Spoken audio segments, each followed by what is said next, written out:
Hi friends, ಎಲ್ಲರಿಗೂ ನಮಸ್ಕಾರ. ನಾನು ಇವತ್ತು ಕೃಷ್ಣ ಜನ್ಮಾಷ್ಟಮಿಯ ಪೇಟವನ್ನು ಮಾಡ್ತಾ ಇದ್ದೇನೆ. ಇವಾಗ ಸ್ಕೂಲಲ್ಲೆಲ್ಲ ಕೃಷ್ಣ ವೇಷ ಸ್ಪರ್ಧೆ ಎಲ್ಲ ಇರುತ್ತೆ. ಅದಕ್ಕೆ ಕಿರೀಟನೇ ಮೇಯ್ನ್ ಪಾಯಿಂಟ್ ಆಗಿರುತ್ತೆ. ಆಮೇಲೆ ಡ್ರೆಸ್ ಆಗುತ್ತೆ. ಫಸ್ಟು ಕಿರೀಟ ಅಥವಾ ಪಗಡೆ ಅದು ಮೇಯ್ನ್ ಪಾಯಿಂಟ್ ಆಗಿರುತ್ತೆ. ಅದು ಚೆನ್ನಾಗಿದ್ದರೆ ಮುಖ ಚೆನ್ನಾಗಿ ಬರುತ್ತೆ. ಅದನ್ನು ಮನೆಯಲ್ಲೇ ಹೇಗೆ ಮಾಡೋದು, ಸಿಂಪಲ್ಲಾಗಿ ಮನೆಯಲ್ಲೇ ಹೇಗೆ ಮಾಡೋದು ಅಂತ ಹೇಳ್ಕೊಡ್ತೀನಿ ಇವತ್ತು. ವೇಸ್ಟ್ ರಟ್ ಪೀಸ್ ತೊಗೊಳ್ಳಿ. ಒಂದು 5 ಇಂಚ್ ಅಗಲ. ನನ್ನ ಮಗನ ತಲೆ 21 ಇಂಚ್ ಇತ್ತು. ನಾನು ಅದಕ್ಕೆ 19 ಇಂಚ್ ತೊಗೊಂಡಿದ್ದೀನಿ. ಮತ್ತು 3 ಇಂಚು ಎಲೆಸ್ಟಿಕ್ ಹಾಕ್ತೀನಿ. ಎಲೆಸ್ಟಿಕ್ಕು ಸ್ವಲ್ಪ ದೊಡ್ಡಕ್ಕಾದರೂ ಆಗುತ್ತೆ, ಸಣ್ಣಕ್ಕಾದರೂ ಆಗುತ್ತೆ ಅನ್ನೋಕ್ಕೆ 3 ಇಂಚ್ ಎಲೆಸ್ಟಿಕ್ ತೊಗೋತೀನಿ. ಒಟ್ಟು ತಲೆ ಸುತ್ತಳತೆ 21 ಇಂಚು, 19 ಇಂಚ್ ರಟ್ಟು, 3 ಇಂಚು ಎಲೆಸ್ಟಿಕ್ಕು. ಸ್ವಲ್ಪ ದೊಡ್ಡದಾದರೂ ಆಗುತ್ತೆ, ಲೂಸ್ ಮಾಡ್ಕೊಳ್ಳೋದಾದರೂ ಸ್ವಲ್ಪ ಹಿಡಿಯತ್ತೆ ಅಂತ.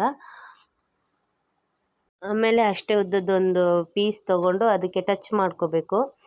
ಜರಿ ಪೀಸ್ ಆದರೆ ಚೆನ್ನಾಗಿರುತ್ತೆ. ರಟ್ಟಿಗೆ ಟಚ್ ಮಾಡಿಕೊಂಡು ಆಮೇಲೆ ಒಂದು 3 ಪೀಸು, ನಾನು ಬ್ಲೌಸ್ ಪೀಸ್ ತೊಗೊಂಡಿದ್ದೀನಿ ಇಲ್ಲಿ. ಆ ಬ್ಲೌಸ್ ಪೀಸು ಜಡೆ ಥರ ಹೆಣ್ಕೊಂಡು ರಟ್ಟಿಗೆ ಜಾಯಿಂಟ್ ಮಾಡಬೇಕು. ನಾನು ಹೊಲಿಗೆ ಹಾಕಿ ಜಾಯಿಂಟ್ ಮಾಡಿ, ಕೆಲವರು ಗಮ್ಮೆಲ್ಲ ಹಾಕ್ತಾರೆ. ನಾನು ಗಮ್ ಹಾಕಿದರೆ ನಾನು ಮತ್ತೆ ಬಿಚ್ಕೋಬೇಕು. ಅದನ್ನು ನಂಗೆ ಬ್ಲೌಸ್ ಪೀಸ್ ಬೇಕು, ಚೆನ್ನಾಗಿರೋದು ಬ್ಲೌಸ್ ಪೀಸ್ ಅದು. ಅದನ್ನು ಜಡೆ ಥರ ಹೆಣ್ಬಿಟ್ಟು ಆ ರಟ್ಟಿಗೆ ಫಿಕ್ಸ್ ಮಾಡ್ತಾಯಿದ್ದೀನಿ. ನಾನು ನೂಲಲ್ಲಿ ಹೊಲ್ಕೊಳ್ತಾ ಇದ್ದೀನಿ, ಸೂಜಿ ದಾರ ಹಾಕ್ಕೊಂಡು. ಆಮೇಲೆ ಅದು ಸ್ವಲ್ಪ ಅಗಲ ಇತ್ತು. ಆಮೇಲೆ ಮಡಚಿ ಅದನ್ನು ಸ್ಟ್ರಾಂಗ್ ಆಗುತ್ತೆ. ಮಡಚಿದ್ರೆ ಸ್ವಲ್ಪ ಸ್ಟ್ರಾಂಗಾಗೂ ಇರುತ್ತೆ, ಚೆನ್ನಾಗೂ ಬರುತ್ತೆ, ಅದು ಚೆನ್ನಾಗಿ ಕೂತ್ಕೊಳ್ಳುತ್ತೆ. ಅದಕ್ಕೆ ಅದನ್ನು ಮಡಚಿಬಿಟ್ಟು ಆಮೇಲೆ ಒಂದು ಬಟ್ಟೆ, ಯಾವುದಾದ್ರೂ ಬ್ಲೌಸ್ ಪೀಸದು ಕಾಲು ಏನಾದರೂ ಉಳಿದಿರತ್ತಲ್ಲ, ಅದನ್ನು ಡಬ್ಬಲ್ ಮಾಡಿ ಹೊಲಿಬೇಕು. ಇನ್ನೊಂದು ಬಟ್ಟೆ ಹಾಕಿಬಿಟ್ಟು ಡಬ್ಬಲ್ ಮಾಡಿ ಅದ್ರ ತಲೆಗೆ ಒಂದು ಲೇಸ್ ಹಾಕಿದ್ದೀನಿ.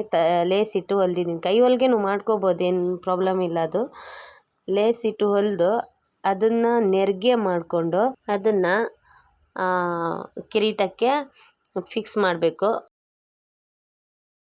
ನಾನೆಲ್ಲನೂ ನೂಲಲ್ಲೇ ಫಿಕ್ಸ್ ಮಾಡಿದ್ದೀನಿ. ಜಡೆ ಒಳಗಡೆ ಹಾಕಿಬಿಟ್ಟು ನೂಲಲ್ಲೇ ಫಿಕ್ಸ್ ಮಾಡಿದ್ದೀನಿ, ಸೂಜಿ ನೂಲಲ್ಲಿ. ಕೆಲವ್ರು ಗಮ್ಮೆಲ್ಲ ಹಾಕಿ ಫಿಕ್ಸ್ ಮಾಡ್ತಾರೆ. ನನಗದು ಅಷ್ಟು ಇದಾಗಲ್ಲ, ಕಳಚಿ ಹೋದರೂ ಹೋಗುತ್ತೆ.